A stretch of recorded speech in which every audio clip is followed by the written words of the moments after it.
Hello everyone, and welcome to today's Art Talk featuring our exhibiting artist, Cheyenne Wyntar. My name is Jim Schurter, and on behalf of the Art and Design Department here at Mott Community College, I want to welcome you all today. So thank you for taking some time out. This is part of our centennial exhibitions that have kicked off, and with this semester, our winter term of 2023, we are featuring former students and their accomplishments and their celebrations. And Cheyenne is no exception to that. Being a 2021 graduate of our graphic design program, she betrayed me and my love for design and had to be an amazing artist. So it is very good to have you here today, Cheyenne. So thank you for coming here. Thank you. I'm really excited to be here. So today's format is going to be a little bit different than what we do sometimes. Usually the artist is giving kind of a formal talk about their work and process. We've opted for a much more casual kind of talk show kind of format. So we're just going to be having some conversations. We'll have opportunities for you. If you have a question, you can let us know. At the end of the talk, we'll definitely have time for Q&A as well. So thank you. So why don't you tell everyone a little bit about your background? Okay, so I grew up in Flint, Michigan, and I'm really proud to be from here. I grew up in a lower class single parent household, and so a lot of my childhood was a struggle medically because we couldn't access medical care, and then financially because we didn't have any money. And that really impacted my education and was kind of the reason that I ended up coming to Mott. I thought for sure that I wanted to do photography when I was in high school, and Mott Middle had the opportunity for you to be in the photography program. So I transferred and wanted to jumpstart my career. I ended up taking one prerequisite for art and changed my major immediately. About halfway through that semester, I said, I'm done with photography actually, and this is what I want to do forever. And then it's just kind of built and built and built, and now this is where I've ended up. I'm disabled, I'm queer, and I have a lot of things to say about it and the ways that my history and my background kind of created who I am today. Okay. To kind of back up a little bit about you being in Mott Middle, Mm-hmm. and then coming here, did you have other kind of, was it because of being here on the Mott campus for Mott Middle College that kind of naturally led you here? Was it financial? Did you have dreams of going to a four-year institution or anything like that? I did. It was all of those things. So I was already on campus a lot because I had a family member who worked here. So I was really comfortable on campus from a young age. And then there were the opportunities that I wouldn't have had otherwise financially. Being able to take college classes and have them covered and have my materials covered by the school wouldn't have happened anywhere else that I was aware of at the time. So it made the most logical sense. Also, Mott Middle College was the most accommodating for me as a disabled student. I am autistic and have ADHD, though I didn't know it at the time. And I'm also physically disabled. And being able to plan my schedule around a college schedule and have big gaps in my day where I could sleep on campus if I needed to was the reason that I was able to graduate. And I was able to graduate with 45 college credits that I paid nothing for. So that was a really big deal to me. And then I did have plans to immediately transfer to a four-year school. I wanted to go to Columbia, Chicago. But that didn't end up happening, and I ended up staying at Mott to finish my degree, which I'm really thankful for because it was way more accommodating than I expect it would have been at a four-year university. Nice. Thanks for the plug. So when you were in Mott Middle College and you took that first photography class, what was it that even made you look at any of the visual arts? What was it making you kind of choose that as a pathway? I grew up drawing and knitting and crocheting, and I grew up in an artistic family where a lot of people had bedtime stories. There were years where I had art history lessons none of the lessons stuck, but the art did. And there were things that I remember looking at 6, 7, 8 years old and going, oh my God, I hope someday I can do that. So I wanted to go into photography as a teenager because I have aphantasia and I can't picture things in my head. And so I was convinced, one, I would be able to memorize things or remember things if I was photographing them. And two, I didn't think I could be a good artist. And I was convinced that I would never make it as a visual artist because I didn't have any confidence until I took that class. At that point, I was about halfway through the photography program. And I realized I can do this, actually, and I have a lot to say. And so that's what I did. I never stopped. So you've talked about your disabilities. Mm-hmm. You've mentioned about being queer Mm-hmm. and having that. So can you talk to us, because this title of this show very much relates to who you are, Yes. right? Art and other chronic pains.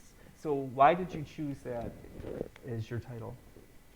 It's a little complicated. I have been in chronic pain my entire life.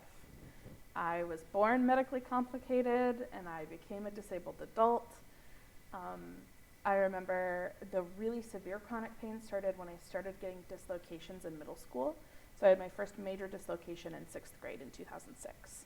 And that was a full knee dislocation. And we didn't know it at the time, but I was also having rib dislocations, which is as painful as it sounds. So I would, be at home all the time because I was sick and because I was in pain. And I had chronic migraines and I would lose vision. So being at school just didn't make sense.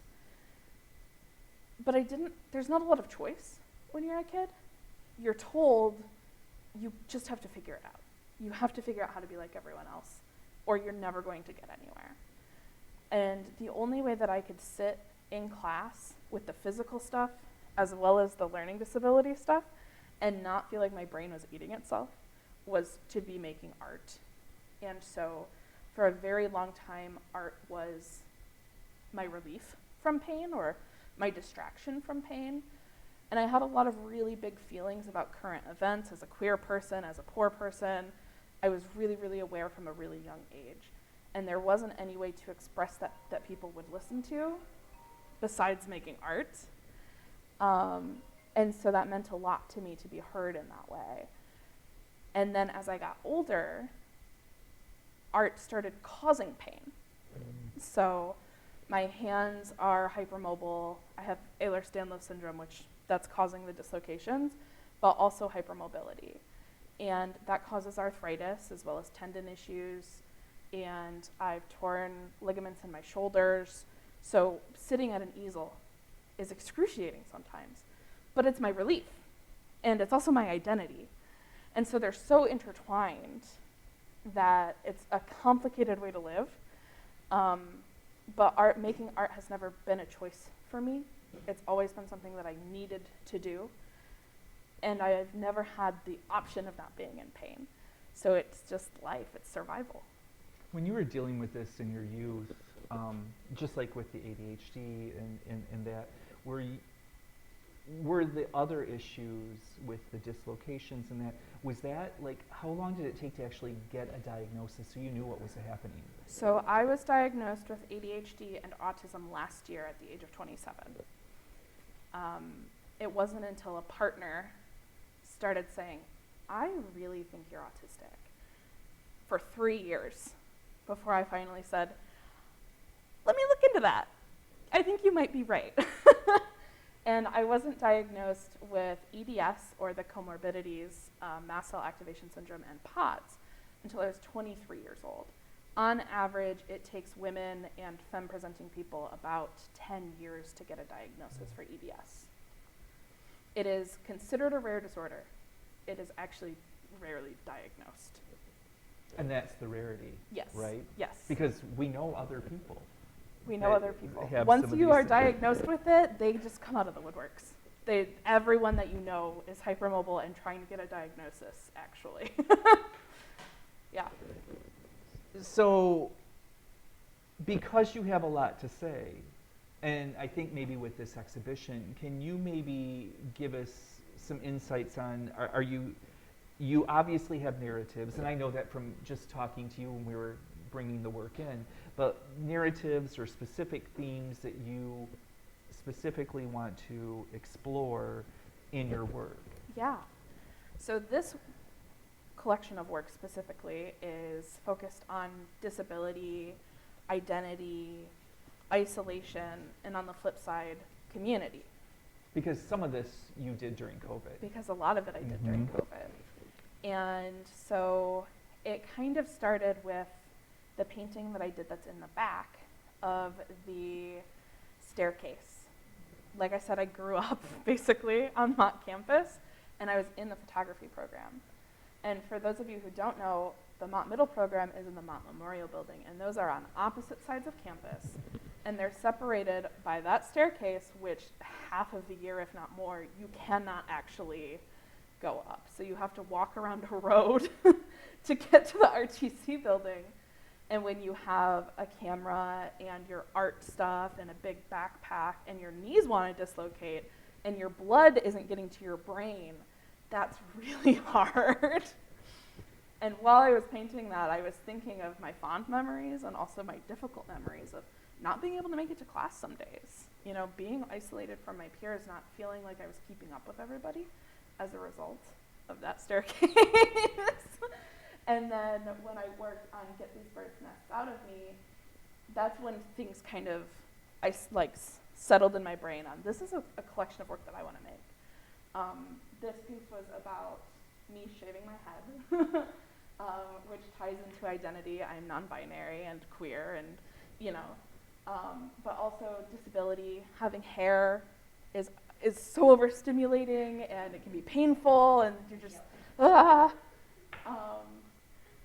And also with grief and change, which was the original assignment, paint change.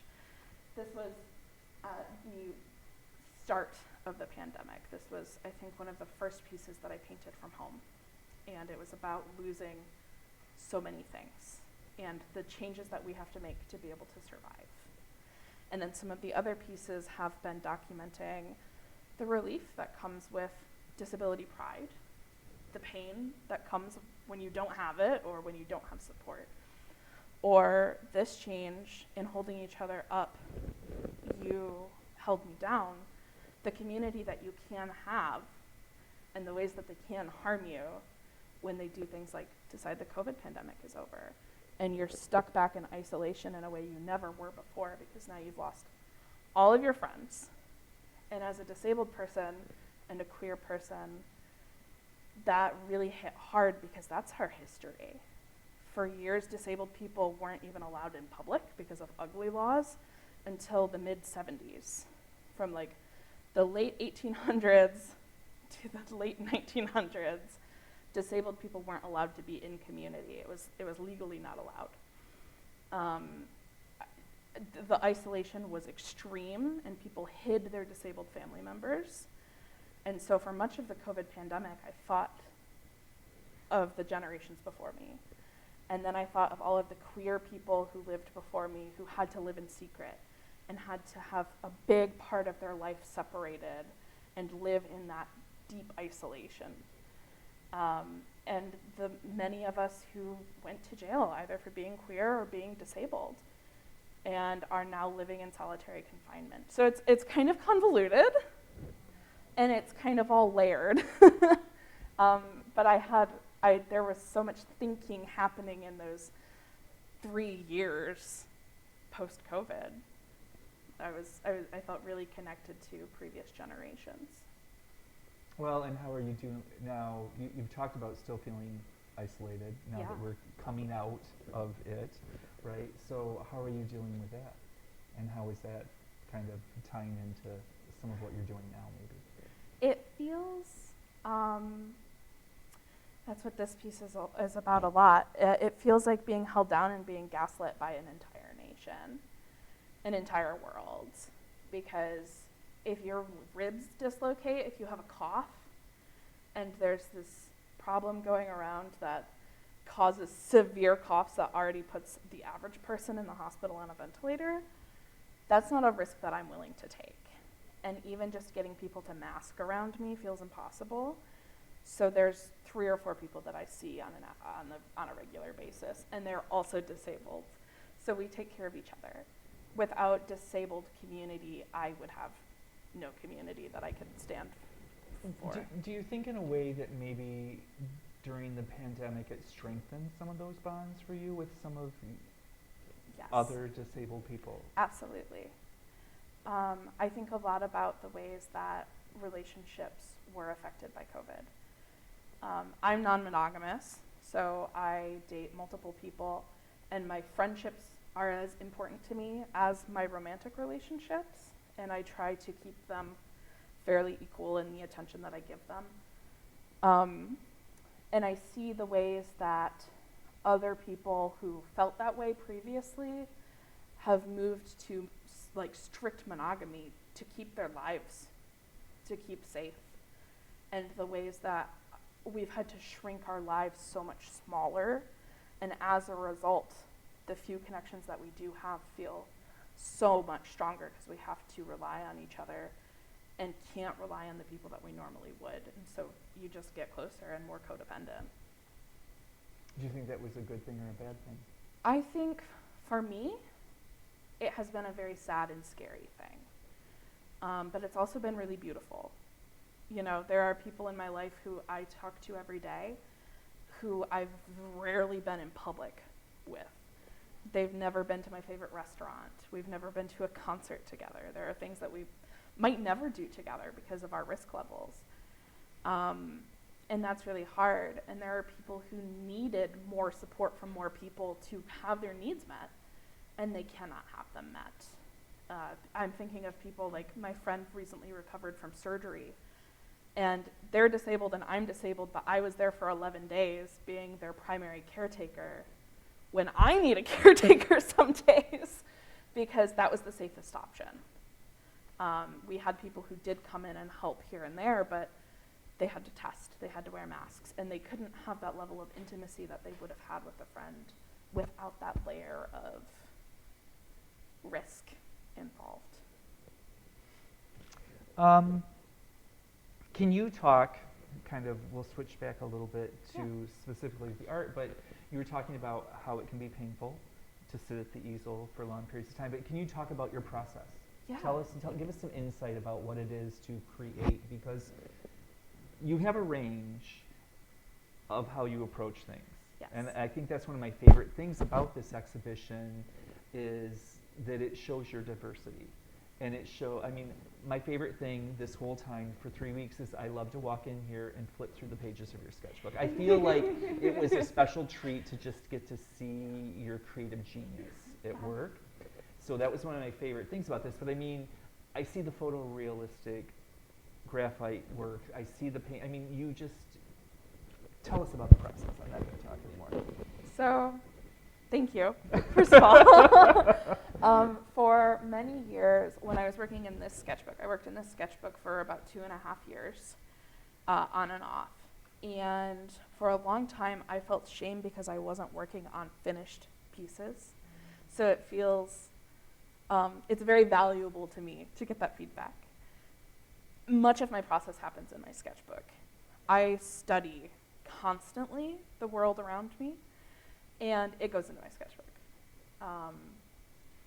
And they're my babies, and I love them. Outside of that, I spend most of every day thinking about things of, this water bottle, how would I paint the way that the light is shining through it? What does that look like? How would I put that into a composition? And it's actually something that I learned to do as a teenager to regulate my nervous system. Because when you're in panic all the time, you have to find a way to train your nervous system to believe that it's safe. And so if you're, okay, well, I'm safe because actually I have the time to sit here and look at the dust in the air and nothing is hunting me for sport. I actually can sit here and think about color theory. It's really, really helpful, and so I do it all the time. So I spend a lot of time thinking, and then when I have an idea, it goes to discussion. I get a lot of my confirmed ideas and my solid ideas from community. I have in-depth conversations with people in a way that sometimes they're a little startled by, because I'm pretty straightforward. And so we'll talk about hard topics, or we'll talk about fun topics, or our histories, or whatever. And because I practice like radical honesty and vulnerability, those conversations go so far, and I get so many ideas. And then I have to sit and sift through those ideas. And then because I can't picture anything in my head, I then have to go, how can I photograph these things so that I can bind it digitally, so that I can build the composition and then figure out what colors I want to use, and then what medium I want to use. So it's kind of, it takes me a long time to do anything. And this is before you've even sat down. Before I've even sat down. It's complicated. But I think that's how I'm able to make pieces that feel a little bit scary, because I spend so much time thinking about how I can do it without it feeling impossible. So really complex pieces in graphite, or really personal pieces in oil, I've already thought through the process. And then the scary part is actually getting my hand to do it. And how long, like this piece behind me? Over 100 hours for that piece. This piece, probably 60 hours. So I'm pretty slow. And I am absolutely meticulous. You took a workshop, did you not? I did. With a photorealism painter. I did. Who right now his name has escaped me. I should have wrote it down ahead of time, but that's okay. But wish I could tell you. Yeah. But what was like? What did you learn from that process? And how different was it from what you were already doing? It was very different. He paints in very, very, very thin layers with a lot of medium. And that is not really the way that I do things generally. I paint the way that Tim taught me to paint, where, I put a decent amount of oil in the first layer, and then I paint thicker and, try to keep it even in every layer, I guess, so I don't have to worry as much about fat over lean. With his complicated process, everything was so thin, and it took months to dry. And he wanted every layer to be so precise, and so like you were already trying to paint the finished piece, but with watercolors instead of oil, and building it up. And I found it miserable. I found it really valuable to have that experience, but it wasn't for me. I think one of the coolest things that I learned from him was, as a professional artist, as a celebrity artist, he has people, I don't know if he pays them or they volunteer to work with him, who start his paintings. He gets them to trace them from a projector or draw them, and then they do the majority of the work, and he does the skin and the hair. And he is a hyper-realist artist, but his students do most of the outside realism. And I found that really interesting. And I thought about all of the money that was put into collecting the references, because he would take whole film crews out with him. And so it was very interesting seeing what I can make versus what can be made with very much money and very, very much time and resources, and trying to figure out where I can meet in the middle there. That was really inspiring for me. Well, that's good. It sounds like it was a good opportunity. It was a very interesting opportunity. But when you were talking about time and feeling like it takes you a long time, do you think that maybe I mean, I know when you're in class, right, we're trying to make you move Yes. and trying to get you to produce just so you can move forward and keep building your skills, right? Yes. But as you, as a person, are you taking the right amount of time for you, or are you putting some kind of like pressure on yourself that you need to be like others, and you're not like others? I'm not like None others. of us are like anyone else, right? But you have different limitations. So do you think you're like placing some kind of expectation on yourself that doesn't need to be there? I think I can do that. It is very much a hole that I've fallen into most of my life because of being in school, really. When you're in school for until you're 26 and suddenly you're not in school anymore, how do you be productive without those deadlines? But I don't have to produce for anyone currently. So I can kind of make art at my own time. And I'm actually finding that when I don't have a lot of pressure on myself, I'm producing more than I ever have before. And that's been really freeing. But it's hard not to put rules on yourself all the time. And when you have executive dysfunction like I do, it can be hard to get up and make the piece. And so then you think, okay, well then I might as well sit here and finish it in 15 hours. But then you can't walk the next day. So it's finding a balance, fighting the different layers of inaccessibility in the practice itself, and finding systems that work. So what do you hope that the viewer who's inside your exhibition, what do you want them to walk away with? What do you hope they understand or take with them? I really hope the influence I want to have on everyone in my life and everyone who views my art is to start viewing every aspect of your life through the lens of disability. If you're having a frustrating conversation with someone and you don't understand where they're coming from, is there a disability in that's happening in this conversation that you're not adjusting for, that they're not adjusting for?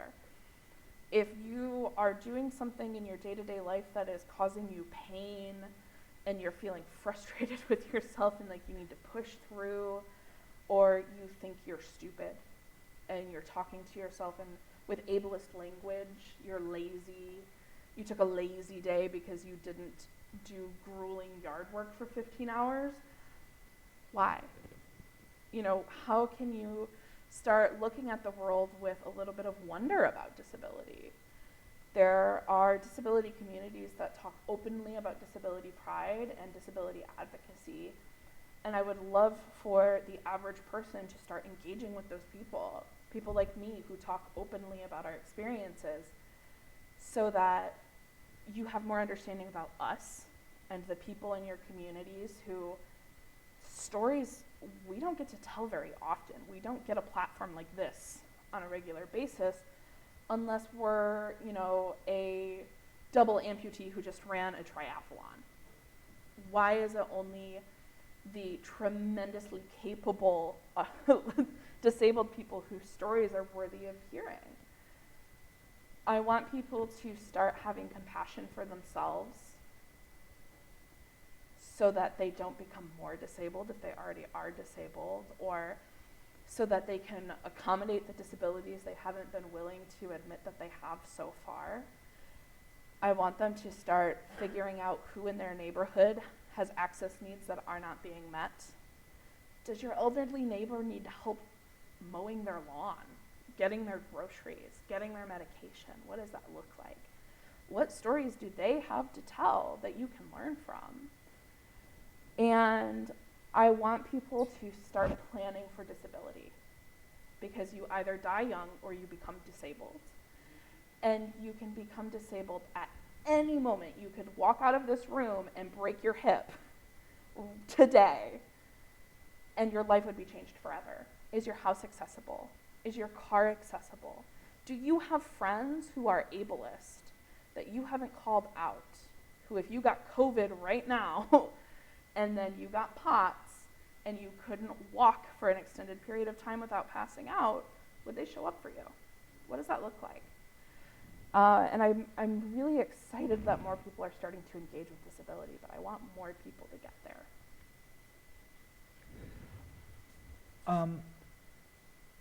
So I'm going to jump ahead to a different question because of what you just said. I mean, to me, it sounds like you have a body of work in all of what you just said to me that's waiting to be shared. I do. In a new way. I do. I have 2 plans in place.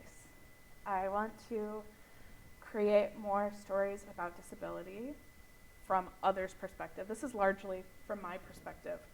I want more people's stories. I want to share what other people wish that they could put on paper. And the lessons that they wish they had learned, or the lessons that they wish they could teach other people.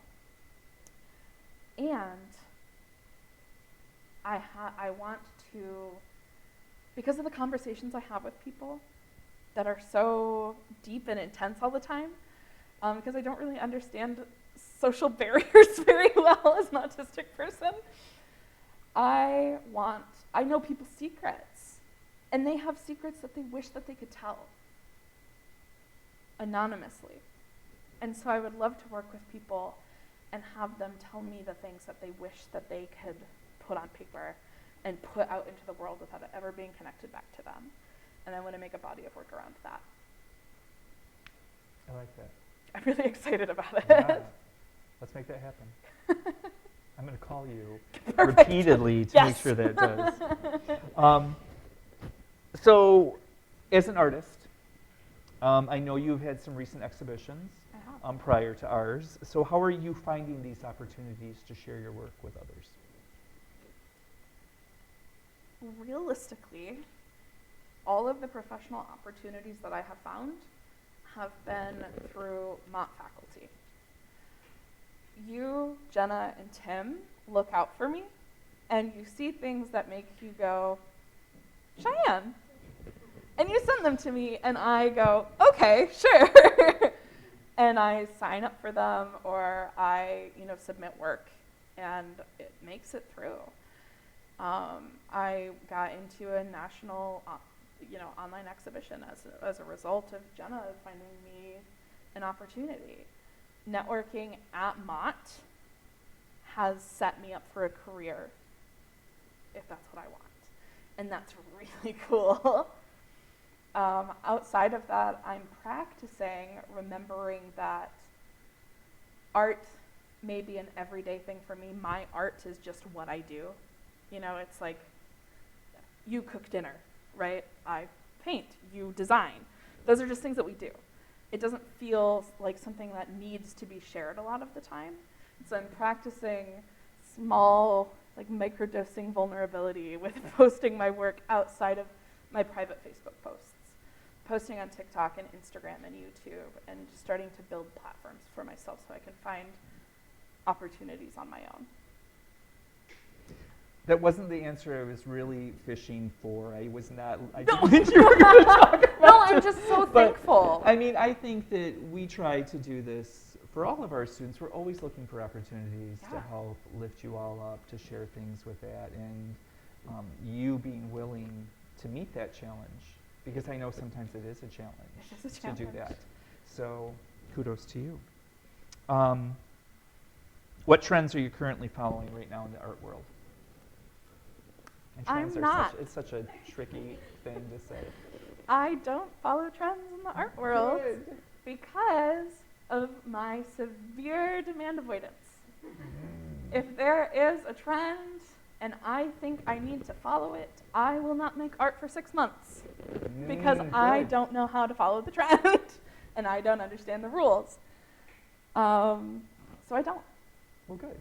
I try to view art constantly. I'm constantly looking at art on TikTok and YouTube and Instagram and so on and so forth, but I do it more so as a community building tool and a lesson. I'm constantly looking at how are they applying paint? How are they doing these things? What is their setup like?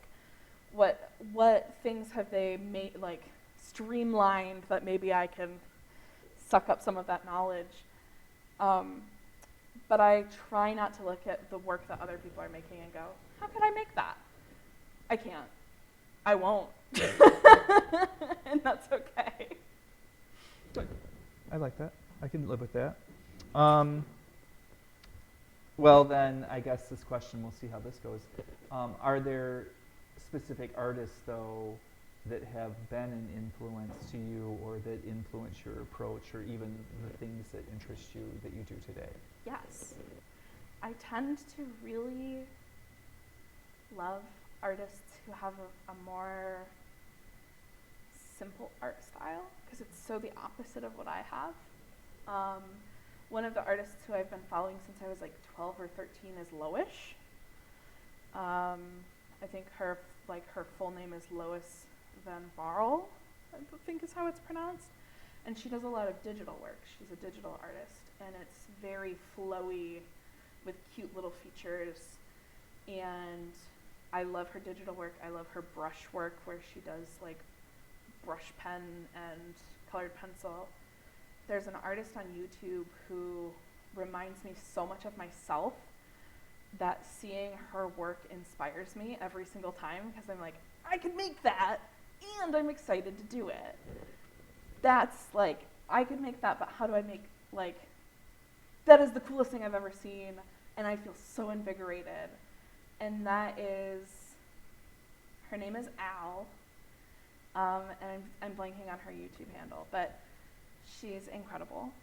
And so I try to find artists who either do like totally opposite of what I do or almost what I do, but like so much cooler and more exciting so I can be like, yeah, like I can't wait to get in my sketchbook today.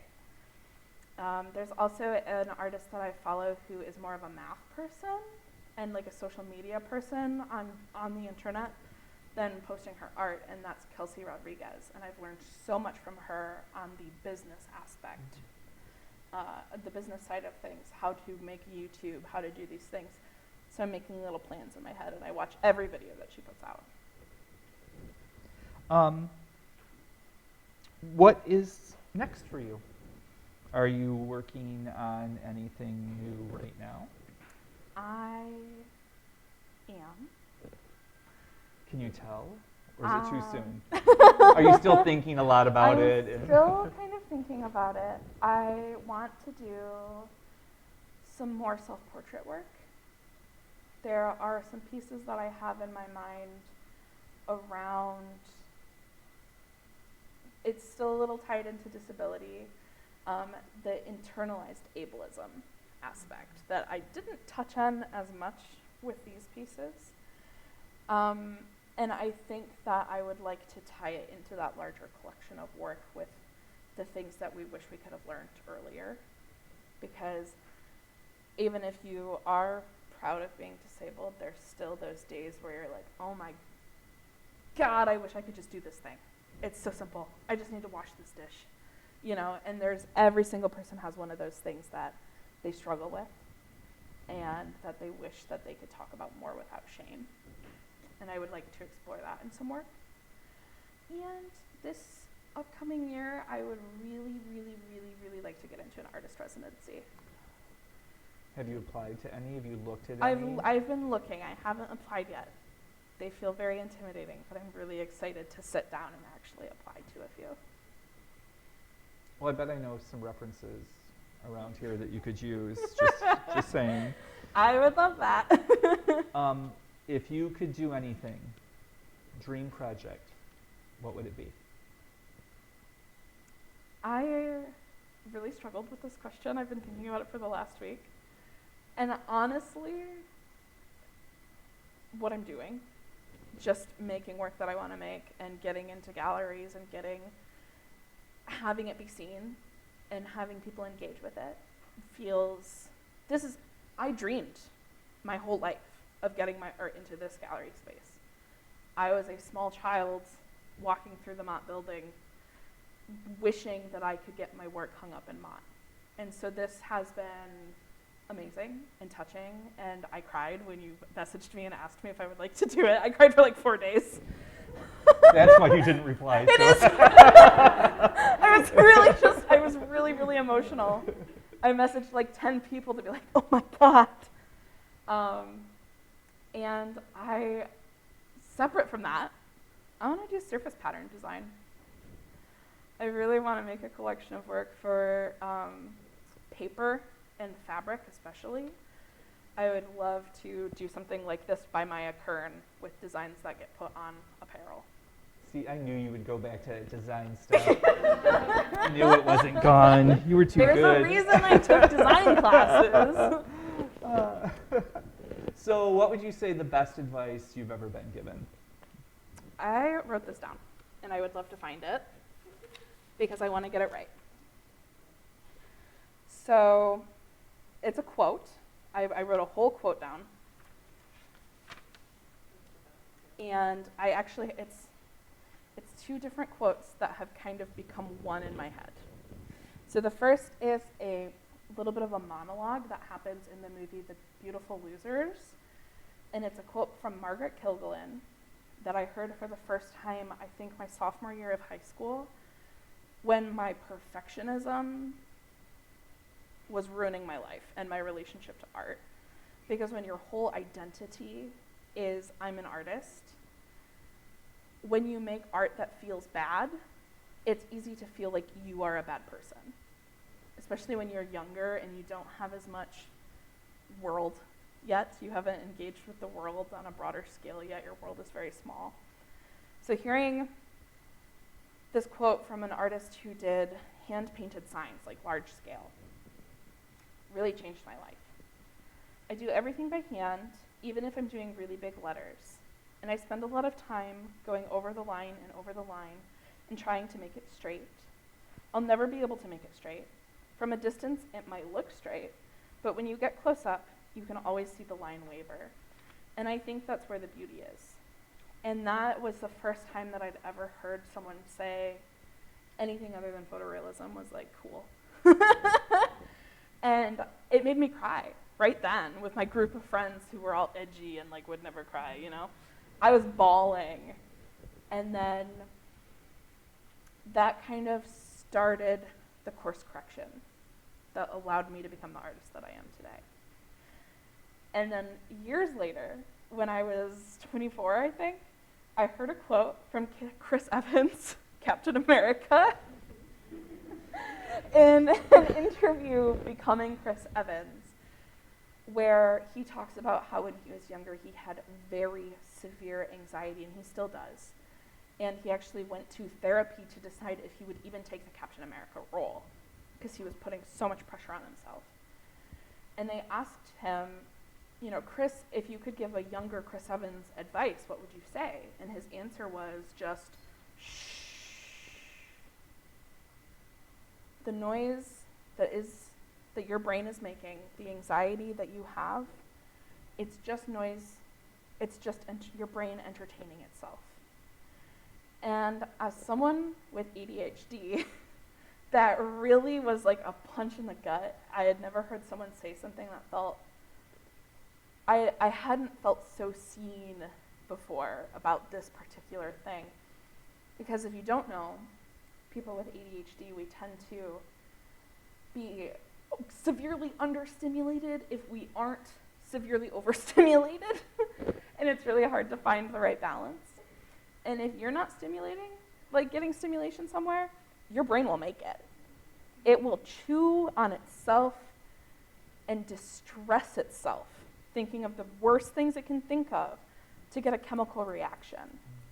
Because you're still getting all of those stress hormones that give it something to do.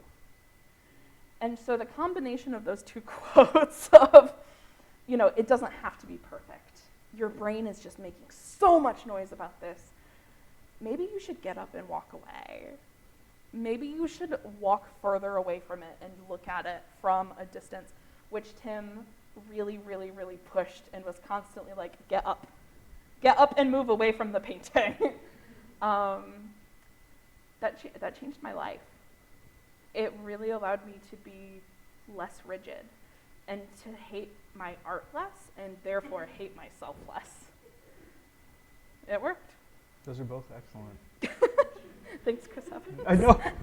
Now I understand. So right before the talk, Professor Kranz came up and handed Cheyenne a Captain America shield that she had lost in the, and now it makes sense why you have. I was like, why would she have a Captain America? I mean, Captain America's great, but I was just not understanding. Captain America got me through a lot of grief. Yeah, that's great. With myself and outside of myself. So. So we have a lot of students in the room today. Yes. And as a former student yourself, what advice do you have for them? This feels hard when you are a student currently and when you have to make work that maybe you wouldn't make otherwise. And when you have a job with work that, maybe you wouldn't make otherwise. But the biggest lesson that I have to give is learn to love the process more than you'll ever care about the finished project, whatever that means. Find a process that doesn't feel like you have to rip out your teeth to get through it. And remember that when you're working on something and you're sitting there and you're talking to yourself horribly because it's not going well and you feel like you aren't prepared enough to do this piece, and maybe you're actually the worst artist who's ever been alive. I don't know, that's how it feels sometimes. That just means you have more to learn. And the whole point of being an artist is that we will never know everything. It is a lifelong learning experience. Having more to learn should be an exciting thing if you love to make art, because that means you have hours and hours and hours and hours and hours to spend doing your favorite thing in the world, if you're like me. And also, when you're having those negative self-talk moments, stop yourself and ask, if I make the most beautiful painting in the world right now, but I hate every second of it, am I truly successful? Is that the life as an artist that I want to live? For me, the answer is no. I will never feel successful if I hate every second of it. And bringing it back to disability, a lot of the self-talk that we have in those moments that makes us feel like the worst artist alive, it's ableism. It's just ableism. You're not stupid, you're not lazy, you're not incapable. You just need to adjust. You need to take a break. You need to go stretch. You need to give your brain something else to chew on for a little while if you can. It will make a significant difference. Don't fall into grind culture. Don't fall into burnout. Take care of yourself. Learn to love the process. And if you're like me and all of those tips don't feel like they're working and you need to work on something else or your brain feels like it's eating itself, Tim taught me to procrastinate on a piece by just working on another piece. And it has made me the most productive artist I have ever been in my entire life. If you're working on a painting and you hate it and you feel like you don't know how to proceed, what if you started working in your sketchbook and you came back to it later? You might have found the solution in that time. You're back to that walk away moment. Walk away. Yep. I walk away a lot. There is absolutely nothing wrong with that. Nothing wrong with it. That's good. That's good advice. You're Called right. out. Called out. So I'd like to open this up. Do you have any questions for Cheyenne? Well, you can ask 3. No. Well, wait. I'm sorry. Give me 1 minute. You have to talk on the mic. I just have to make sure I turn this on right. Oh, I think I have to click and hold. Sorry. I was like, come on. We can be sweaty together. Because we're live streaming this. Because we're live streaming it. Brian? Can you hear me? Come on in, find a seat. Okay, good. All right, Sarah, you had a question. I'm sorry. I won't remember all of them. So there's just a million and one things I want to say to you. Like I know you through Facebook mostly. Like that's just been where I've gotten to know you, and I find myself relating to you in a million and one ways. So I want to be your friend, first of all. And I just want to kind of affirm a few of the things that you said, you know, like, because I'm what, almost how many years older than you? I don't even know. A lot. Like when I came in here and I said, imagine yourself in 5, imagine yourself in 10. It's just the biggest thing that like I've learned when it comes to making art or just creating is that we hear that this thing like drilled into it, like it's baby steps. And we think of these baby steps as these perfect little linear things, you know, dee, I'm baby stepping. They're not. But I've had 3 kids. Yeah. Baby step is get up, fall on your face. Get up, fall on your ass. Get up and don't get up and throw tantrums and scream and cry and then get up and then run. It's there. Progress isn't linear. It isn't. Sometimes progress is just stopping and sitting with it and stewing for like 3 days and not getting out of bed. But when you are somebody that isn't like everyone else, because I'm also autistic, I'm also ADHD, I have OCD, I have I called myself alphabet soup woman here. But if you just get up and keep going, you're gonna get somewhere eventually, and you just look and be like, oh wow, I did that, and I did that, and I did that, and I did that, go me. But being plagued with that negativity all the time is, again, it's mental illness. It is. It's mental illness. I can't not be mean to myself. But I can also find moments to be kind to myself. And so I just want to say I'm really glad I came, because I almost did it, because I had a panic attack on the way here. I almost turned the car around. But with Mott, I mean, this is like a home. Yeah. I'm comfortable here. Like when you commented about like the accommodations, man, I was all over this building every single day. I mean, I was hiding in an office. I was in a closet, you know, but being allowed to go at my pace and do the things and have that radical transparency with my professors. I finally graduated after trying for 15 years, you know? It took me 10. Yep. I think I started in 99 and I graduated what? 5, 6, 7, 8? I don't know. It's been a minute. Yeah. To me, it feels like yesterday because I have no sense of time. I'm time blind. So I just mostly want to say I'm really proud of you. Thank you. And if you ever want to be radically honest with someone and bounce ideas off, please hit me up. I will. I mean, I'm being personal here, of course, but that's how I communicate with people. COVID was really pivotal because it did show you who was going to be there, who was going to show up, who was going to be patient and kind, and then watching people just kind of F off. It's true. But then when you see what's left, it's like, wow, these are my people, and you just kind of hold on to a little more. So, Yeah. Something you said with the baby steps. yeah. I'm fairly new to oil painting. I've made less than 20 pieces. Could have fooled me. And when I worked on that frog in the mouth painting, it was my 4th or 5th oil painting. I'm not really sure. Do you know, Tim? 5?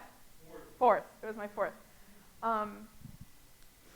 And not even halfway through that painting, I think we had worked on it one day in class when the shutdown happened. And I had to work from home. And I am a little baby who needs my hand held at all times Oh, yeah. when I'm trying something new. And I was laying under my easel crying and chain smoking cigarettes and chugging Monster to work on that painting. And I am not exaggerating. I have one oil pastel that I did here, and I tantrum the entire time. The whole time. I mean, But I was just like I have this to on the complain, floor of the. But it gets done. You know, you have to allow Yeah. yourself those moments of, I'm not okay. Yeah. To do Yeah, it. and the ugliest thing I ever did is still hanging in the office. Yeah. And I looked at it today as I went by, and I was like, oh wait, that actually was good. You know, it's just, you know. No, it's beautiful. But if you were crying while you made that, were you loving what you were doing at that moment? Oh, absolutely not. All right. I was so scared at every turn because I still didn't know how to use the medium. And I was so just like I at that time especially, I was putting so much pressure on myself for every little thing I did. I'm very grateful for the amount of time and energy Tim took in babying me through that process, because I was a nervous wreck for the entire first semester and most of the second semester. I'm not good at being bad at things. I'm not good at being new to things, because in order to learn, you have to mess up. Yeah. What a concept. So other questions? I know there are.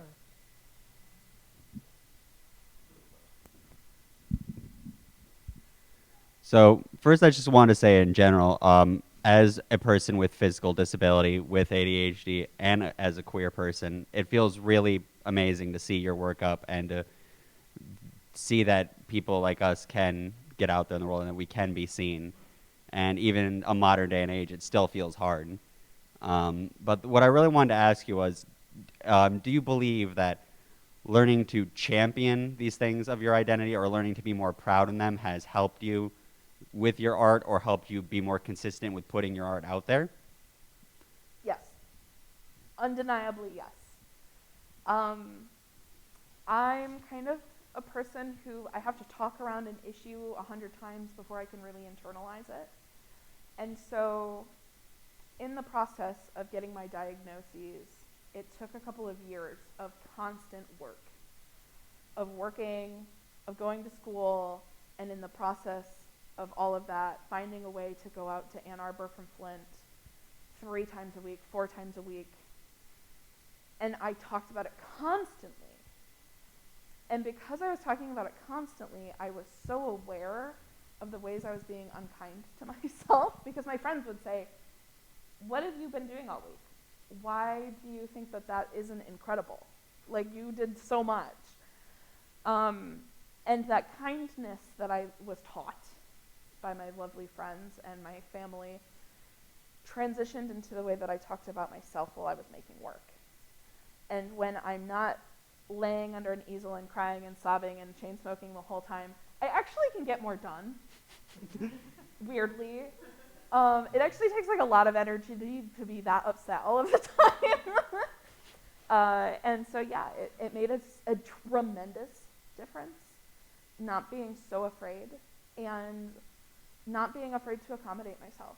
The first time that I was ever accommodated in a class felt life-changing to me after a lifetime of no accommodation. And it made such a big difference. And again, it was Tim. Thank you, Tim.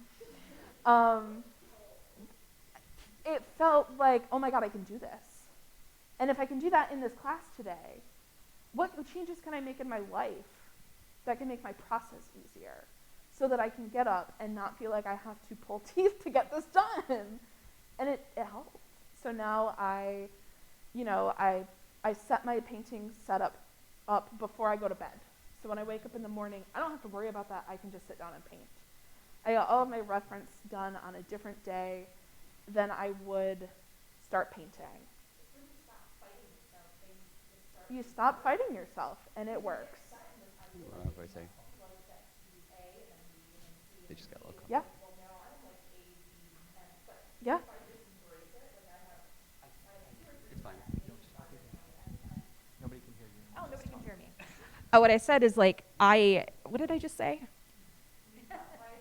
Oh, Stop fighting when you yourself. stop fighting yourself, things get to be so much easier because like we're told like if you're going to do a process, you do A and then B and then C and then D. But why can't you just go do B, then Y and Z and just bounce all over the place? Yeah. Like when you mentioned procrastination projects, that's how I get through my day. It's like I've got 4 or 5 of them going. They might not get all done today, but they don't have to. They'll get done eventually. But yeah, it's just a matter of not fighting yourself so hard. I do. I have to go back to work, so, work things. Okay. Mostly I just wanted to say, like, as your sister, I am so proud of you. I'm not going to cry, I swear, so I'm not going to look at you. But, like, seeing you as you've grown up and all the struggles that you've had internally and also physically, emotionally, everything else, all of your struggles, like, knowing that you have been able to come out of them all in the best way possible. I know sometimes you don't think so, but knowing as somebody who's seen and witnessed everything, I am absolutely proud of you and everything that you've accomplished. And I can't wait to see what else you do. So, I love you. I love you. Anyway, there you go. Bye. All right, Carter, you had a follow-up.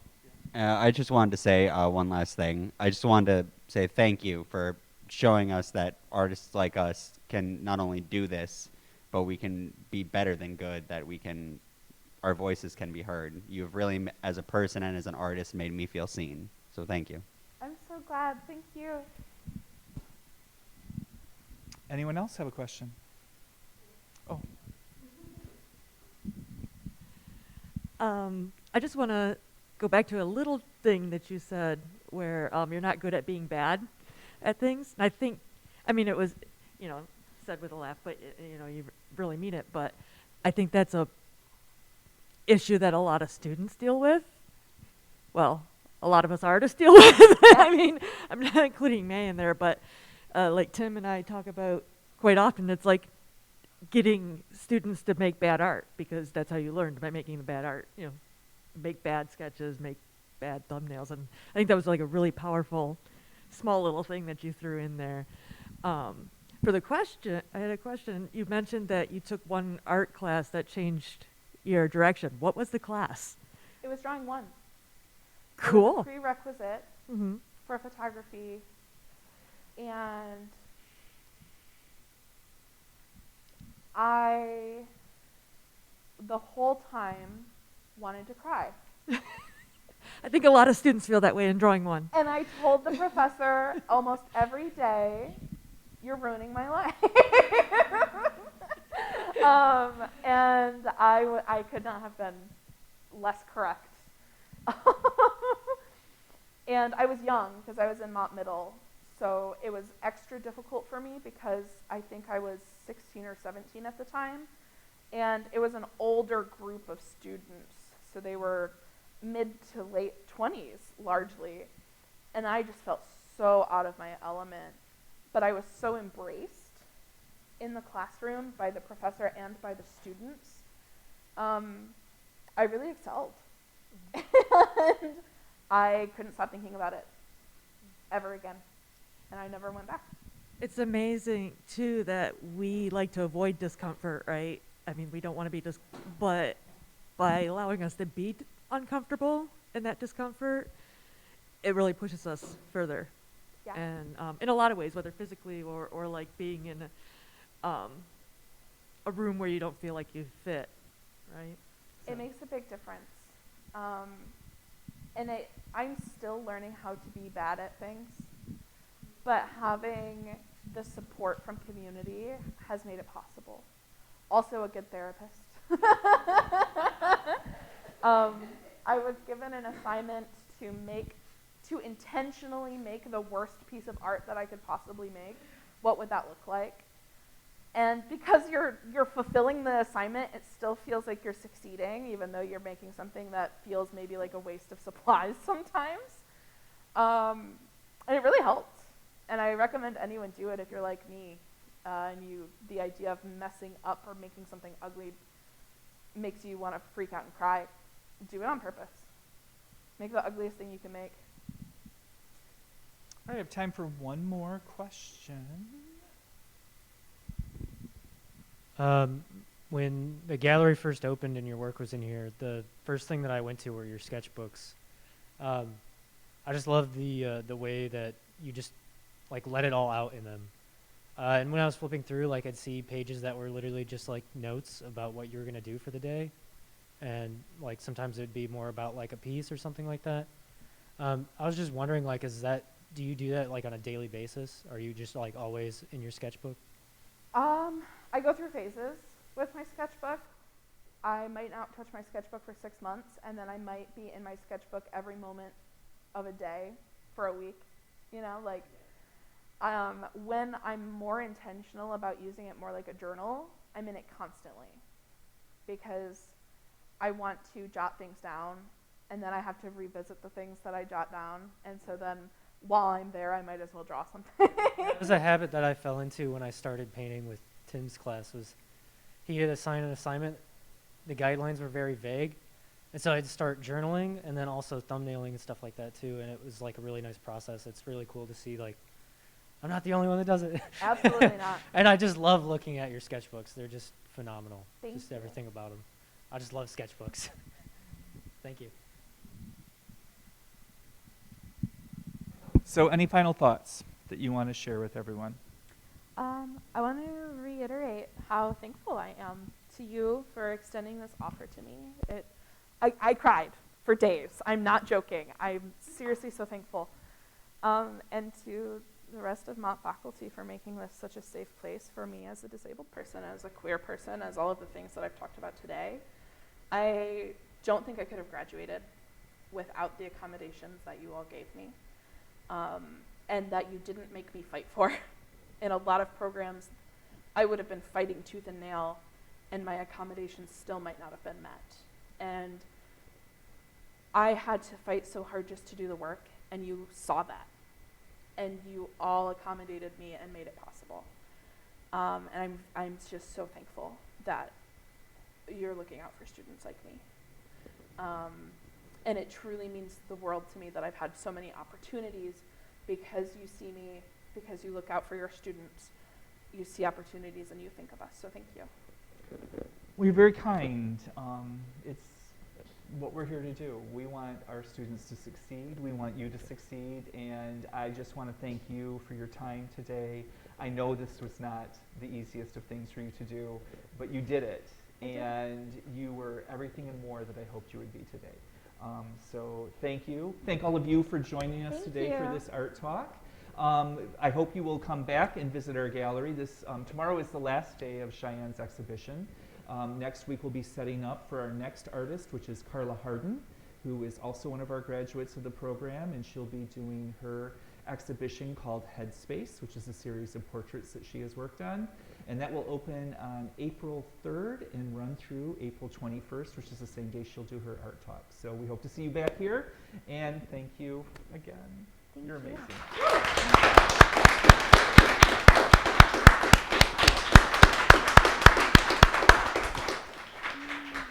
We did it.